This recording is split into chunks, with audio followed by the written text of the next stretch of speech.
The Bunker Project is brought to you by Okanagan Springs, Brewmaster Black, the best black beer this side of Mars. Well, yeah, I was going to go with a more universal thing, but here we go. This is podcast episode number 149. Yes.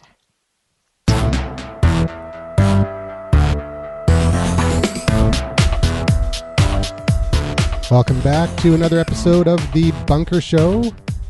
Episode 149 is just one episode away from the episode 150 party. Yeah, geez, it feels like we just did the 100th party. I'm still recovering. That was a year ago. Feels like last week, man. All right. All right, so we're doing a summer edition here because we're lazy SOBs. It's just too hot here in BC, and we're just not used to this fantastic weather, so it's just messing us up big time. So we decided to take a break from going to the Barclay Hotel and load all the gear up, set up the tables, and so we decided to do this one via Google Plus Hangout. Absolutely, and classic. Actually, we're coming on 7:46 we started, so it took us about 35 minutes to set it up, so it's about the same anyways, as a live show. So there's so much for that theory.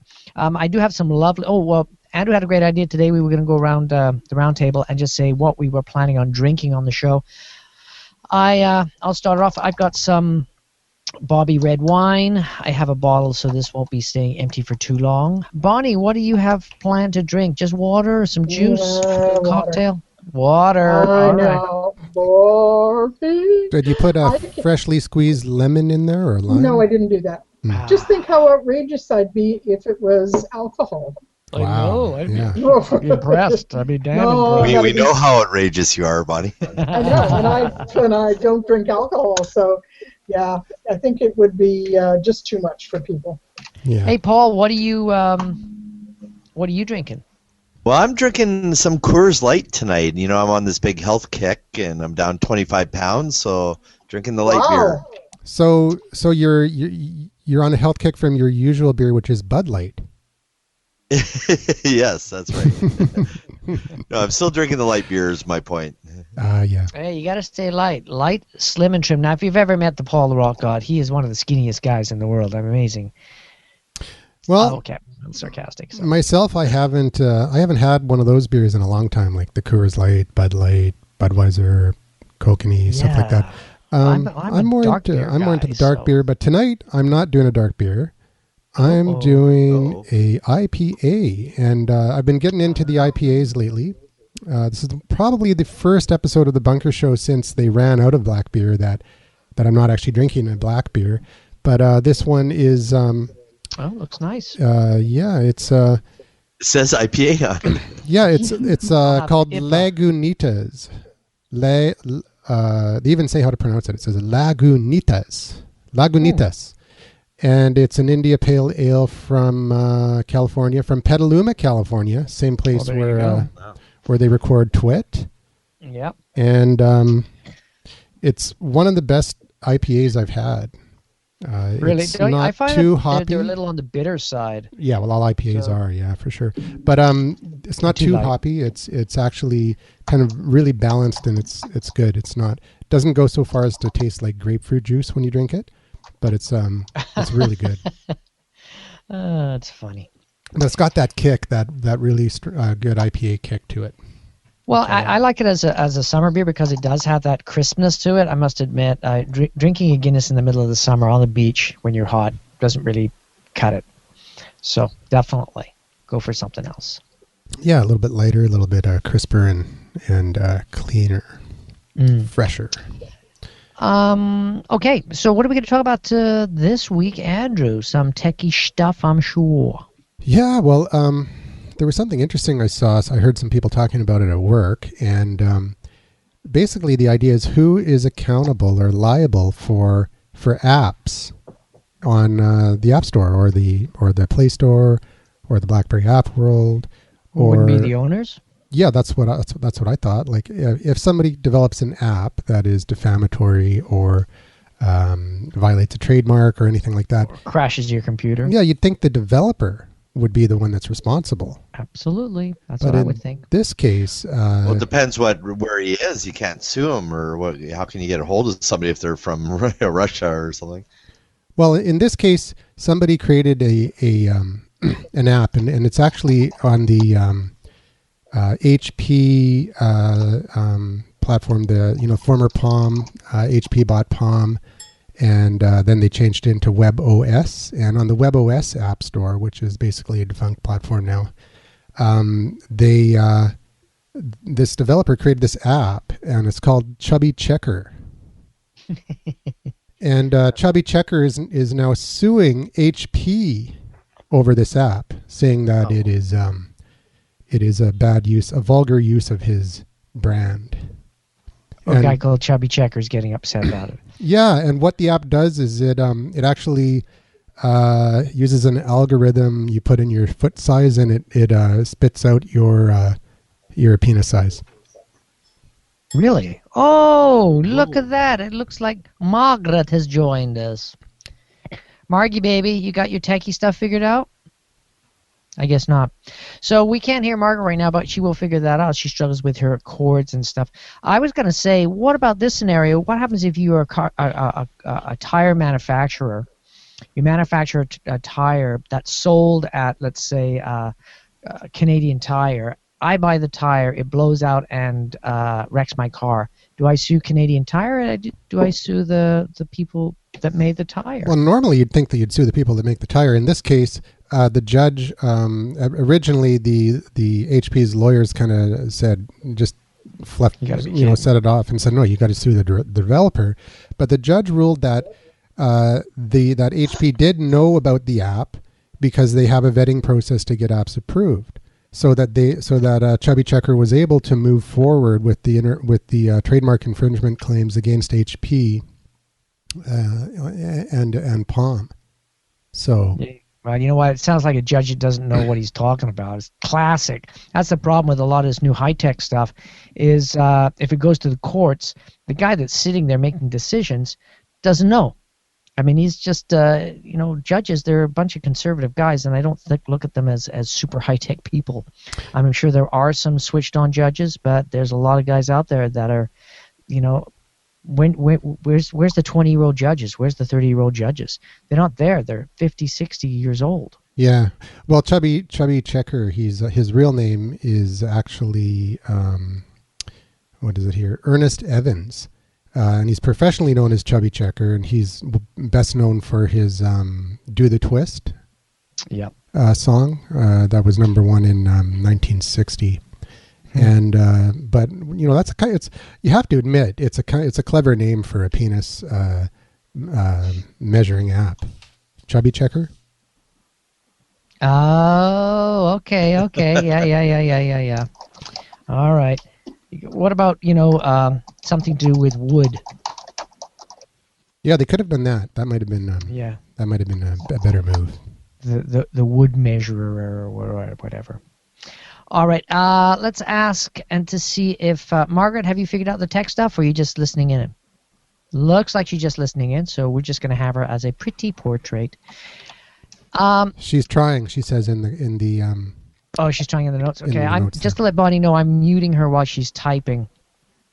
Okay, I'm done because Margaret's in, so go ahead. All right, my work here is done. Okay. So can you hear me? Can you hear me now? We certainly can. Your illustrious voice is just... It's amazing what happens when you hit the unmute button. Well, I didn't mute it in the first place, so. Yeah. It was actually, I think when you join, it automatically mutes to stop people making a bunch of noise in a Hangout, which is kind of a weird function. But yeah, that's anybody that's listening gets into Hangouts, you will definitely automatically get muted if you join a pre-existing Hangout. What was it? What was I going to talk about? There was something. Judges, penis measuring. No, how about the Google outage? Penis measuring. No, it was Amazon, and they lost $50 million because they were down for 40 minutes. That one? Hey, I saw an interesting thing today in my Feedly feed. Yahoo for the first month ever. Yahoo beat out Google for the most trafficked site on the internet. Are you serious? Which one did? Yahoo. I find that hard to believe. What? I find that hard to believe too, because you never hear somebody, let me just Yahoo that, and I'll get No, back they to don't you. Yahoo it, but I think what they're doing is they're counting, because Yahoo has all sorts of modular things that people use on a daily basis, like the weather. And Actually, I have to say, the Yahoo weather app absolutely rocks. I downloaded it, and it is very, very cool. And it's also one of the most commonly used finance apps, too. I use that all the time, Yahoo Finance. Yeah. So, I mean, people aren't going there to search. Isn't Flickr, is it Flickr that's Yahoo? Yeah, it is. And Tumblr. Yeah, Yahoo bought Flickr out of a and Tumblr many years ago. Tumblr is owned by Yahoo, too. Okay. But I don't think they're aggregating all their purchases into that. If they do, it makes a lot more sense. But I'm actually wondering now. It didn't say. Wow. It just said yahoo.com. So I don't know. Okay. Yeah, well, that's up for interpreting. Well, ask Yahoo also. Yes. If you do an organic search and ask a question, Ask Yahoo often comes up.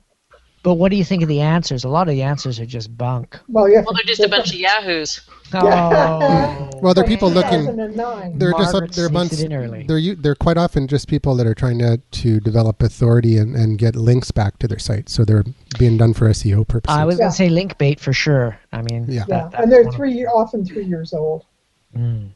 Yeah, so a lot of it's irrelevant. So has anybody been following all this Samsung semi-secret BS stuff that's going about the watch thing that they want to do? Yeah, I've got that in the show notes here. Well, there's been a few different the smart watches that are coming out that bendable screens and stuff. I think the year of the bendable. Well, what do they think? The year of the wearable watch. computing. Yeah. Wearable the risk computing. communicator is coming upon us. Yeah, but it's actually it's not the gadget gear. They're saying it's not going to be a phone. They've verified that it's going to work with your phone, so you will be able to make a call if you have a phone connected to it. Will it work with your Google Glass or what? Something else? I only want Google Glass. I don't care about that other stuff. Yeah, it's interesting. I don't know who. No, I don't. I'm not sure who would want one. I'd rather have Google Glass than a watch. I would too. I would definitely rather have Google Glass, but the watch, I guess, are you that? Is it that much more convenient to have something strapped on your wrist than to hold it in your hand? Yeah. Well, also too, is it worth it? I like the big screen. So watching it, like reading a little watch, because then I have to wear my reading glasses all the time, and that's just not going to work for me. And a majority of other people that are over the age of 40. So yeah, I'm sure there's a market for it, but it's not going to be me. What if it's I do know a few people that are very excited about the idea of it coming out. What if it's a whole forearm strap? Like it takes up your entire forearm. Microsoft also is in that arena where they're talking about being able to display on anything, not just having to have a watch or some kind of a display. Yeah, by creating almost like a projector onto any flat surface. Yeah, that's interesting. Microsoft also has the table PC in the works, which will be like a full-size table. Which they've had for how many years, right? Yeah, they had one. I remember, wasn't that called the Surface, actually? Surface. It was called the Surface. Yeah, and people went, ha, ha, ha, ha, but in fact they were way ahead of everybody else. Yeah. Oh, gosh, yes. The problem Has anybody seen that absolutely amazing Corning Glass YouTube video that has all the really the really cool future technology? No. Yeah. Can you put a link to that? Yeah, let me find it. Yeah, there was another one, Day in the Life of Microsoft, and they did this very, very cool future concept for Microsoft products, where basically you had massive screens. Hey, look at our bandwidth. It looks like we've exceeded our bandwidth because it's just showing pictures now and not our pictures blown up. What the hell's going on here? Yeah, there was one actually video where people would go into their apartments and they were really, really sparse and not a lot of stuff going on in them. And they would turn on their VR goggles and stuff, and then everything else would fill in. So you would have all your media would go into this blank white shelf thing that wasn't there, and then your whole wall became a video experience. So it was like this super bleak experience, but when you put your real goggles on and stuff, it became this wonderful, wonderful, cool utopian experience. So very bizarre. I'll try and dig that one up because that was a nice video experiment. Cool. So we'll put those in the show notes when we get the links. Yep. Hey, did anyone hear about this Google outage last Friday? No, I didn't hear about it. There's a short Google outage, and the internet traffic dropped 40% when Google was out. Imagine if Google and Netflix went out at the same time. There'd be no more. Exactly. Well, you know what it is? They were having a big presentation on Google, and somebody was in the boardroom and leaned against the switch and turned off the internet. That was what it's like. Oh, sorry. Did you hear? Facebook also had outages. Oh, we got some. Okay, I think Paul. Echo. I think you're creating a little bit of. Let me just turn Paul off. Yeah. So Paul, you're creating. Feedback loop because you're not wearing a headset. If you could put on a headset, that would be awesome. So I've unmuted you now. Yeah, so Facebook had an outage, and it was brief. But I did notice that it said it was unreachable. And it happened to me 3 times in the last, I forget when it was, day before yesterday or yesterday. I had one briefly happen, I think it was earlier today, but it was like just for like a few seconds. I'm like, what? Yeah. And then it came back. Yeah, I mean, they just get overloaded. I mean, a lot of times it's not Facebook, it's a bunch of servers in between Facebook. What I noticed, or the story I really jumped at, was the 40 minutes that Amazon was off the air, and they said they lost $50 million in 40 minutes. So that kind of shows you how much money that company's making every single day, and that's why you can afford to buy a newspaper for fun. Amazon didn't buy that paper; he bought it out of his loose pocket change. Which Bezos bought it himself. I want $250 million. Like, I'll buy the paper. So what do you think he's going to do with it? Well, that's the scuttlebutt. That's what everybody's talking about. Like, here's a guy that's super successful. He's reinvented shopping, basically. Amazon's been around the longest and been the most successful. Is he going to just play with it, or is he going to reinvent the newspaper and then lead the charge in the reinvigoration of authentic content that has serious journalists writing, and that's their career? I think it's a good move because he could actually make that the front page of the Kindle. When you boot the Kindle, that's what you get. Yep. And just make it like a really cool digital only. He'll probably shut down the printing presses. I think, but well, didn't the Globe and Mail announce that they're canceling home delivery to a bunch of the smaller towns and stuff because it's just not worth it for them anymore to print it out? And nobody wants it, and to pay for the distribution too. Yep, absolutely. Well, and then they go online, and then they put up this wall of advertisements. And that's, but also too, it's like they charge so freaking much. It's like, if you're going to put it online and want a paywall, you're going to need to make it appropriate for digital. Otherwise, people just aren't going to buy. Yeah, they don't. I don't think they understand. But these, I've noticed, especially news sites and also some YouTube videos, which are now, the ads are now up to 30 seconds. There was one where the ad was 30 seconds to watch something for 45 seconds. Yeah, I wouldn't have, except that I was timing it.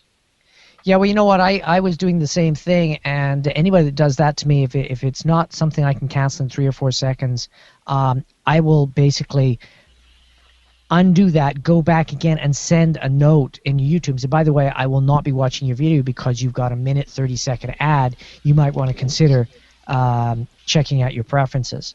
Yep. So it's and what it is Google experimenting to see what they can get away with, and the more people that turn off or don't go to those videos, and the person that creates the content realizes that I'm getting a 50 to 80% drop off in people watching my videos, they say, well, I don't want to monetize. I'll just put it up because YouTube's a free service. I don't really make any money on it. YouTube's making the lion's share of the money anyways. Hey, I think I made 15 cents last year. Yeah. So really, the thing is if they put ads in there that drop you from 250,000 views to 20,000 views, then Josh Rimmer, he would say, okay, forget it. I'm not interested. I can monetize it other ways. So Google loses. So they'll go back to the advertisers and say, look, we tried it the way you forced us to experiment with, and it didn't work. And we're seeing an 80% drop off in viewers. So guess what? We don't care. We're making billions of dollars. You're the guy that's coming. You're the guys that are begging for us to do this crap. Hey, hey, Bob. Sorry to interrupt. Is the email address of the person good enough to invite them, or can we still invite people in? Not with an email address, because I have to be able. I could do some with if it's a Gmail address. Yeah, it's a Gmail. I can try looking them up through Gmail, but really, if they put some effort in and went to click on Google Plus and copied and pasted that to us in an email, it would make our life a lot easier. Yeah. If they can't figure that out, just can't help them, man. It's not that difficult. So probably just James, anyways. No, it's some new people actually. Well, because I put I said to watch us on Facebook. Exactly. Hello, everybody. So I was listening to actually a Google Hangout, which would have been a webinar, but is now a Google Hangout, and they were talking about Vine 6 seconds versus Instagram at 15 seconds, and actually at that point. They were discussing whether or not 15 seconds was too long. And I thought that's really interesting, and that's actually what got me started. Every time I watch these, the sites, Forbes is one that has, I think it's about 3 or 4 seconds, and then, you're there with the mouse trying to skip the ad. Yep. And the YouTube videos. And 15 seconds is as long as I tolerate. And you know what? After the first 2 seconds, I'm not even paying attention.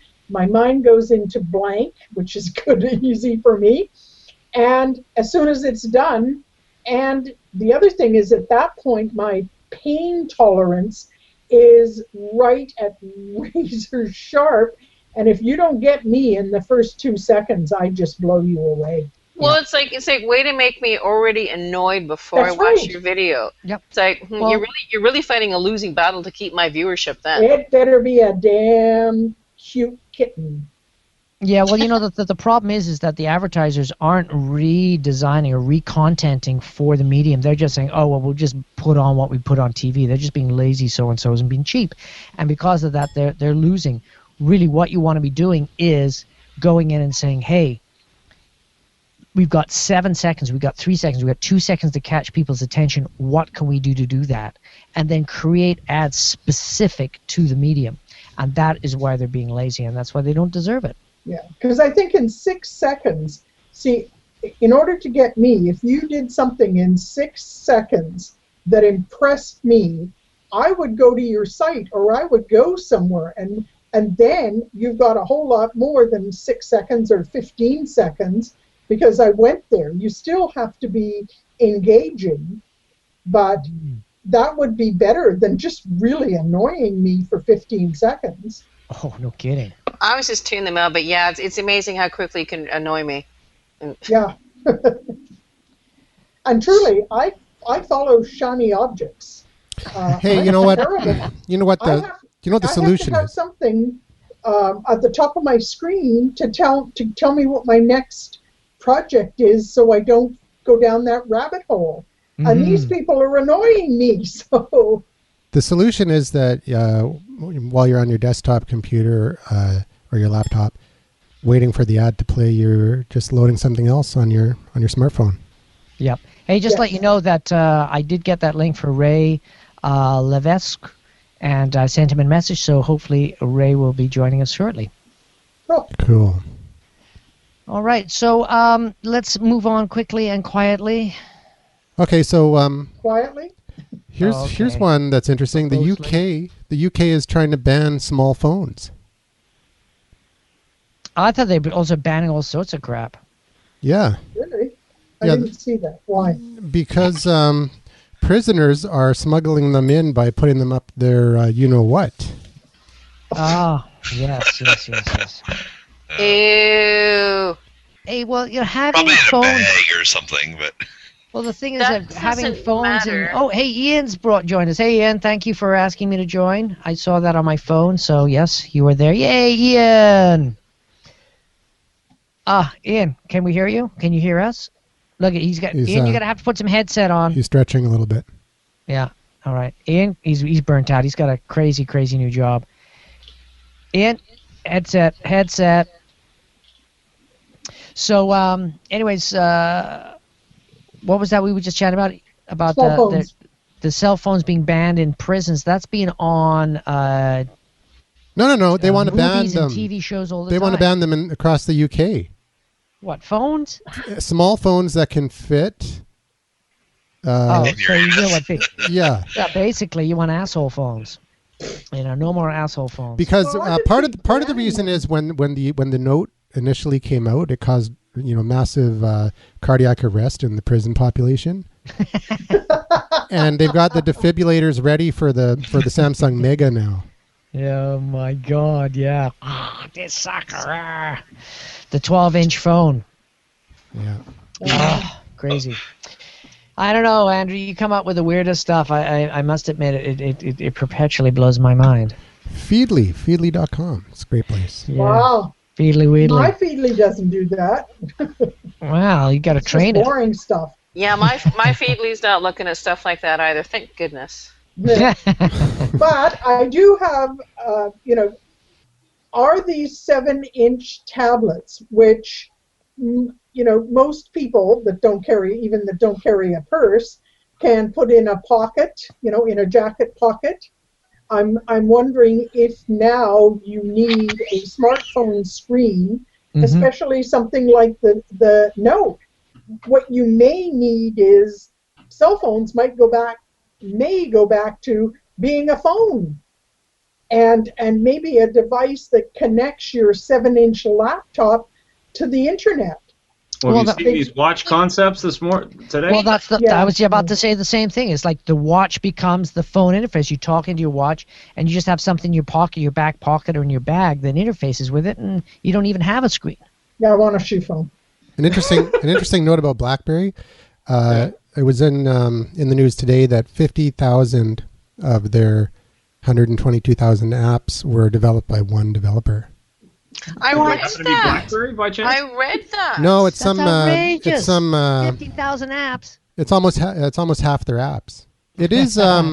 It is kind of sad because actually the new BlackBerry 10s are pretty cool devices, especially for enterprise use. I mean, they missed the boat. They had the edge years ago. They lost it. They rested in their laurels, and they're gone. Come on, guys. Actually, Microsoft, the Windows Phone platform is the fastest growing platform, but it's easy to be fastest growing when you've only got 3% of the market. Well, the thing is that BlackBerry is not just the phones. It's got some very, very interesting companies that it's bought up over the years, and there's some very cool stuff. It's got some proprietary stuff. And they have some really powerful patents. Yeah, they do. That have been used by the U.S. military. So, see, what I want to know is how much money they're actually making from QNX Operating Systems Limited with the Car 2.0. And that's outrageous. Basically, what Andrew's talking about is a chip set which is proprietary to them. That's in every single car, or is in most cars. 60% of cars on the road today. 60% of cars, but it's also in Predator the drones. military of the drones. Who knows? I'm sure they're talking with people, man.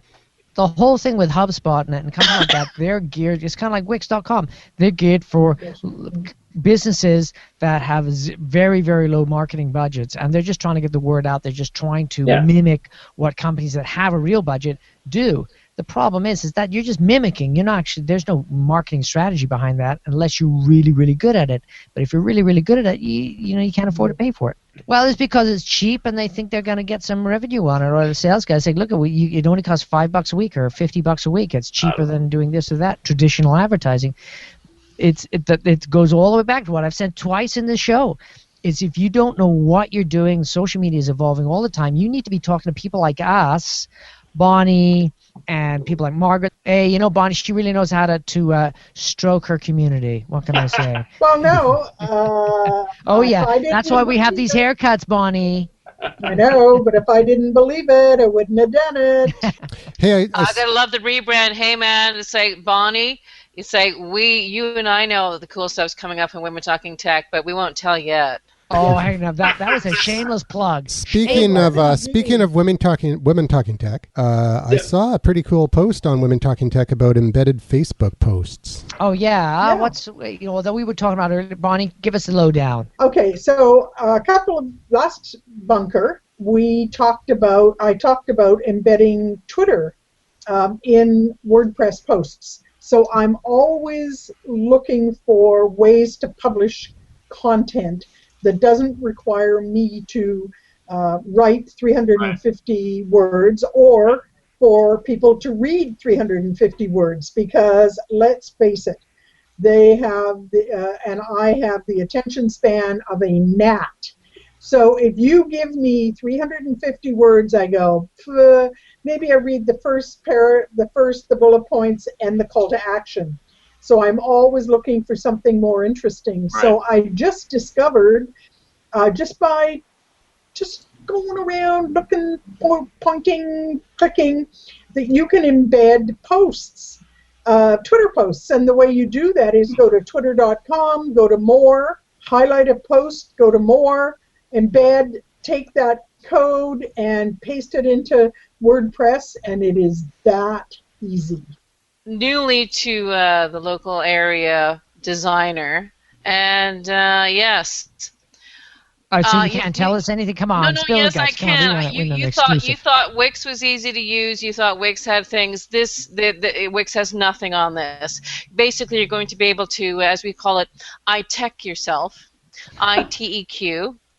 It is you think you can't do these things on the web, you can. Way cheaper than you'd ever believe. Full e-commerce abilities for $79 a year for hosting. Wow. An editor that's completely mobile friendly and responsive. And yeah, well, we don't say that in public, but yeah, it's basically, it's loser friendly, user friendly. Loser friendly. Incredible. Yes, it's like Facebook store in 2 clicks. Social media friendly. This is going to be coming up. We're going to be launching this soon. Okay. And this is going to make a huge difference in the local marketplace. And the developer was at the last Bunker project, although he didn't speak. The developer was at the last Bunker project. He will be at the next Bunker project, so he'll be speaking more then.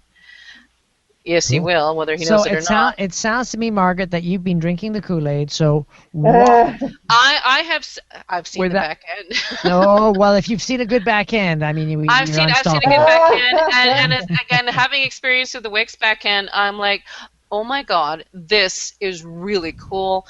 I'm going to be moving my sites over because this is way better.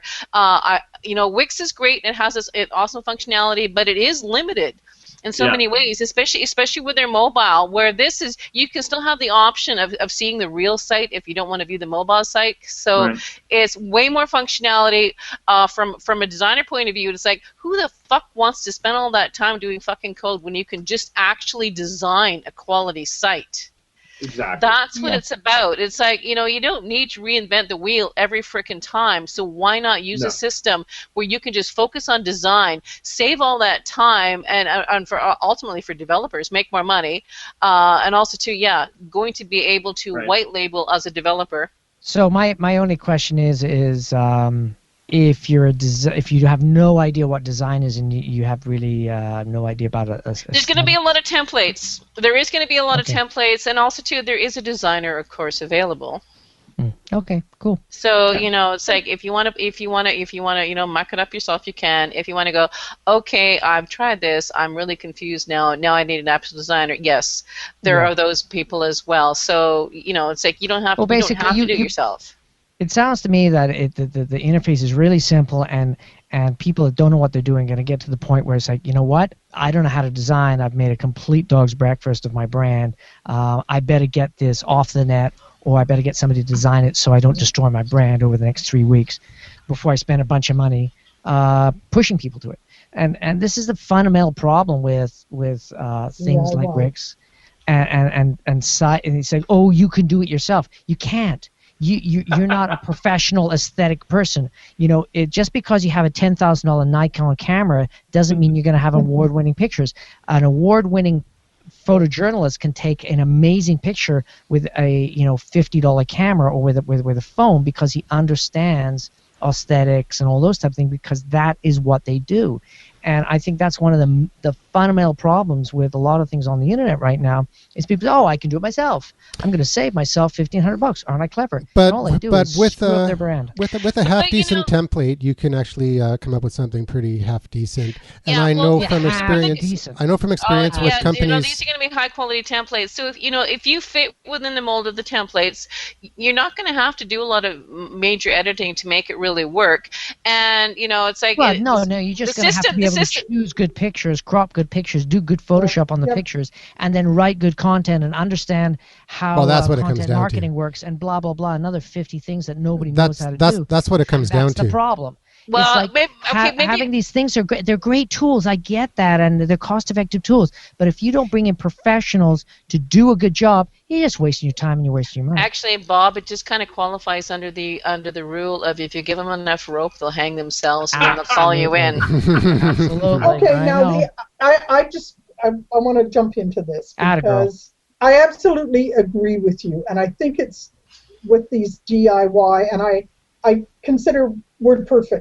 WordPress is way too complex for most people because you have to code to do it. No, you don't. No, you don't. You just give the template. To really get into you can make a crappy website on WordPress. You don't have to code at all with WordPress. You don't have to know a shred of code. The newer themes, actually, all you do is fill in the blank. But any kind of DIY, which includes WordPress, you do still need a designer, but that doesn't mean you have to spend thousands of dollars. You can get a designer, do the minimum amount for as little as $150. Now this is minimum, but it gets you a good header. You understand a little bit about colors and fonts, and they'll usually brand something to put onto your Twitter and your Facebook account. Yeah. But I absolutely agree that that's required unless you have some talent. Nowadays, you can also get 2 or 3 pillar articles which explain what your site is about for about $20 to $25 each.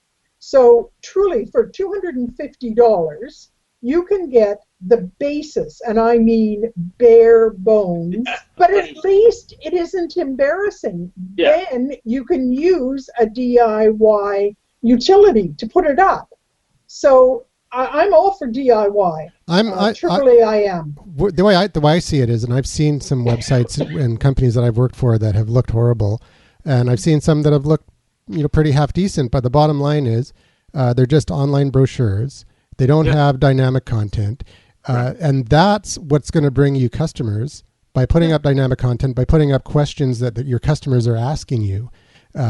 That's the best thing you can do is take the questions that your customers are asking you when they come into the sales floor and put those up as blog posts on your blog. And people are going to Google those exact same questions.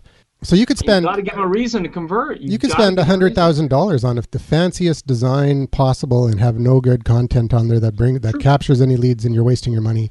And at the same time, you could spend a lot of money on content that doesn't bring you the right people. So it's all about what Bob was saying before, is having a content strategy.